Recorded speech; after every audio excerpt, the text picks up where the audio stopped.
भारत गौरव आचार्य श्री पुलक सागर जी गुरुदेव के प्रवचन और लेटेस्ट धार्मिक भजन व कार्यक्रम निशुल्क देखने व सुनने के लिए हमारे YouTube चैनल जीन शरण मीडिया को आज ही सब्सक्राइब करें और सबसे पहले देखने के लिए बेल आइकन पर क्लिक जरूर करें। यदि आप अपने को बदलने को तैयार हो तो मेरी वाणी तुम्हें जरूर बदलेगी, और नहीं हो तैयार तो ऋषभ देव भी मारीच को बदल नहीं पाते हैं मेरे भाई। ध्यान, मां ने जो कहा छोटे बच्चे मान लेते, उसके घर नहीं जाना। मैं आपसे निवेदन करता हूं, मां पूजनीय है, मां वंदनीय है, मां का सम्मान करो, लेकिन एक बात तो याद रखो, आखिर मां भी एक स्त्री है, मां भी एक नारी है, और नारीगत स्वभाव तो उसमें होता ही है। थोड़ी सी समझदारी आप और हम रख लेना। ऐसा नहीं है कि मां जो कह रही है वो हमें नहीं मानना चाहिए, मानना चाहिए, लेकिन मां क्या कह रही है ये भी हमें अपने जीवन में सोचना चाहिए। पत्नी क्या कह रही है ये भी हमें जीवन में सोचना चाहिए। मां भी आखिर एक नारी हुआ करती है, एक स्त्री हुआ करती है। आपसे मैं पूछना चाहता हूं, भरत जी महाराज यदि मां कैकेयी की बात मान लेते तो क्या होता उस घर में? ध्यान रखिए, भरत जी यदि कैकेयी की बात मानते ना तो दशरथ के उस वंश में रामायण का जन्म नहीं, महाभारत का जन्म हो जाता। ध्यान रखिए, भरत जी ने मां का सम्मान किया, मां का आतिथ्य, मां का सत्कार किया, लेकिन मां की वो बात नहीं मानी जो भाई को भाई से अलग करते। मां का कहना नहीं माना, तुम कितनी जल्दी बीवी का कहना मान लेते हो। ध्यान रखिए, नहीं, एक बात याद रखना, इतिहास में दो युद्ध हुए हैं। एक युद्ध हुआ है रामायण का और एक हुआ है महाभारत का। ये दो ऐसी चीज हैं, इतनी ताकत है इनमें कि आज भी रामायण को सुनने के लिए, देखने के लिए हजारों लोग तैयार हुआ करते हैं। एक महाभारत हुई, दोनों ही लड़ाइयां भाई भाई के लिए हुई। महाभारत भी भाइयों की लड़ाई थी और रामायण भी भाइयों की लड़ाई थी, और कुछ नहीं था।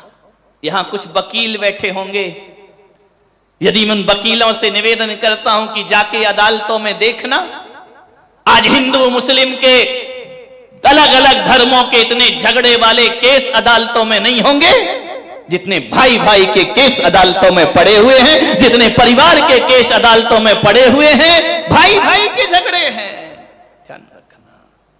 मान्यवर,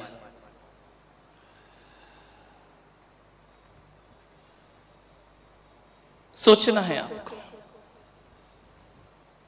भाइयों के झगड़े, भाइयों में विवाद। रामायण भी भाइयों की लड़ाई है और महाभारत भी भाइयों की लड़ाई है। फर्क कितना है? जब दो भाई कुर्सी पे बैठने के लिए लड़ते हैं ना तो महाभारत की रचना होती है, और जब दो भाई कुर्सी छोड़ने के लिए लड़ते हैं तो रामायण की रचना हो जाया करती है। रामायण इस देश का आदर्श है, महाभारत आदर्श नहीं है। महाभारत छल और प्रपंच से भरा हुआ है। महाभारत में कदम कदम पर छल है, प्रपंच है, कपट है। रामायण कदम कदम पर बलिदान है, कदम कदम पर त्याग है, कदम कदम पर आदर्श है। मैं आपसे निवेदन करता हूं, रामायण ऐसा ग्रंथ है जिसे हिंदू तो क्या, जैनों ने भी जैन रामायण कहकर के इसे स्वीकार किया है। 108 प्रकार की रामायण है इस धरती पर। एक दुनिया में राम का चरित्र ऐसा है जिसे हर धर्म का व्यक्ति कहता है, राम हमारे हैं, राम हमारे हैं, राम हमारे हैं। राम जैसा आदर्श, राम जैसा व्यक्तित्व, राम जैसा जीवन दुनिया में कोई नहीं जी पाया मेरे भाई। ये वो परिवार था जो अपने लिए नहीं जीता, दूसरों के लिए जिया करता था। और हकीकत में कहा जाए तो महावीर भगवान का शाश्वत सूत्र यदि कहीं फलित होता दिखाई देता है तो रामायण में महावीर स्वामी का सूत्र होता है, जियो और जीने दो। महाभारत तो कहती जियो और मरने दो, ध्यान रखना। रामायण कहती है जियो और जीने। एक बात याद रखना, हर किसी के घर में महाभारत है। महाभारत के लिए कोई ग्रंथ पढ़ने की जरूरत नहीं है, महाभारत के लिए कोई बड़े बड़े उपदेश सुनने की जरूरत नहीं है। घर घर में महाभारत है, घर घर में महाभारत है। और घर घर की महाभारत को यदि मिटाना है तो मैं पुलक सागर कहता हूं तुम्हारे घर में रामायण जरूर होना चाहिए। एक रामायण घर घर की महाभारत को मिटा के रख दे। एक रामायण, राम का चरित्र, राम का जीवन अपने लिए नहीं जिया वो परिवार, दूसरों के लिए जिया करता है। मान्यवर,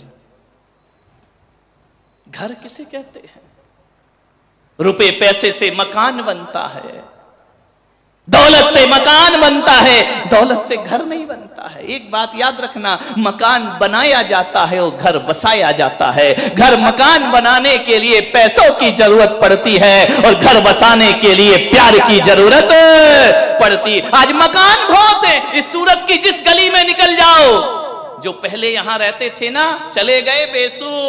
क्यों? बड़ा मकान, आदमी मकान ऊंचा, आदमी बौना। ध्यान रखिए, कितने बड़े बड़े मकान, आलीशान मकान, बड़े बड़े करोड़ों रुपए के फ्लैट, उसमें जिंदगी गुजार रहे हैं आप। मान्यवर, उससे अच्छी तो वो जिंदगी थी, भले दीवारें बूढ़ी थी और पानी टपकता था, भले दीवारें बूढ़ी थी और पानी टपकता था।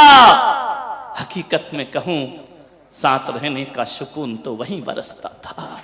साथ रहने का सुकून तो, ये सब गिराए, ये सब आ गए हैं, बाहर से ही तो आए। सूरत में सूरत का कोई नहीं है, ध्यान रखना। सूरत तो बिल्कुल अकेला है, यहाँ कोई नहीं है। सब अपना अपना घर छोड़ छाड़ के यहाँ पर आकर के बस गए, रहने लगे, व्यापार बिजनेस करने लगे। कोई बात नहीं, हर आदमी करता है। लेकिन एक बात याद रखना, शहरों में किराए का मकान ढूंढ रहे हैं, शहरों में किराए का मकान ढूंढ रहे हैं। ये गांव के घर छोड़ के आने की सजा है। जो गांव का घर छोड़ करके आए हैं, ये उसकी सजा है। मकानों को तरस रहा है आदमी। यहां कोई किसी को नहीं पहचानता। मैं मुंबई गया, कोई किसी को नहीं पहचानता। नंबर लिखे हुए हैं घर के दरवाजों पर, नंबर से आदमी की पहचान होती है। और तो और एक जगह में गया और जाकर के मैंने पूछा, क्यों वो शर्मा जी यहीं रहते हैं क्या? उस आदमी ने कहा, कौन शर्मा जी? अरे वो फलाना चंद, वो दीपक कुमार शर्मा यहीं रहता है क्या?